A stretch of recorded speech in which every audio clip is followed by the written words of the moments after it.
దండయాత్ర ఇది లెక్క పురుగుల దండయాత్ర అన్నట్టే ఉంది కదా సీన్ చూస్తుంటే. ఇగో బట్టల మీద, బాసాన్ల మీద, తినే బువ్వల మీద, తాగే నీళ్ళల్లా, వండే వంటల్లా పిండిలనే కాదు మనుషుల మీద పెయ్యంతా వారుకుంటా శీదర లేపుతున్నాయట. ఇగో లైట్ల కాడ చూడు ఎట్లున్నాయో.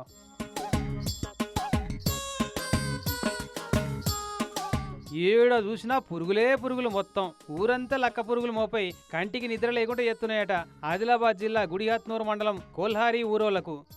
మరి ఇంతగానం లక్క పురుగులు ఏడంగా వచ్చినాయనంటే ఇక వీళ్ళ ఊరి పక్కకే మార్కెట్ సంస్థల గోదాం ఉంది. అందులో పోయినసారి కొనిపెట్టిన జొన్నల నిల్వ ఉంది. ఇక బస్తాలకు బస్తాలు ఎట్లున్నాయి చూడు. ఇక ఈ జొన్నలలో సగం జొన్నలను మేసి ఒట్టి ఖాళీ బుర్రలు చేసి పుట్లకు పుట్ల పిల్లలు చేసుకుంటూ అడగోలుగా పెరిగినాయట. ఇక రెక్కలొచ్చిన పురుగులాయే గోదాంకెళ్ళి చుట్టుపక్కల ఉన్న పంట పొలాల మీద, ఊర్ల మీద దండలకు దండలే దండయాత్రలకు తిరుగుతున్నాయట. గిట్లా ఇట్లయితే మేము ఎట్లా బతకాలని ఆయనతో గోదాం ఎట్లుందో చూసిపోదామని సుట్టపు చూపుకొచ్చిన మార్కెట్ అధికారుల మీద ఊరోళ్ళంతా ఇరుసుకపడితే అప్పటికప్పుడే పురుగుల మందు పిచికారీ చేపించిర్రు.